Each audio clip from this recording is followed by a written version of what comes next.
లేచింది నిద్ర లేచింది మహిళా లోకం, దతరిల్లింది పురుష ప్రపంచం. లేచింది మహిళా లోకం. ఎప్పుడో చెప్పెను వేమనగారు, అప్పుడే చెప్పెను బ్రహ్మంగారు.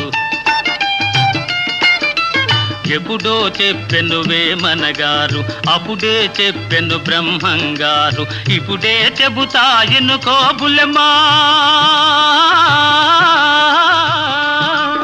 ఇప్పుడే చెబుతాయిను కోబులెమ్మ. విసన్న చెప్పిన వేదం కూడా లేచింది నిద్ర లేచింది మహిళా లోకం.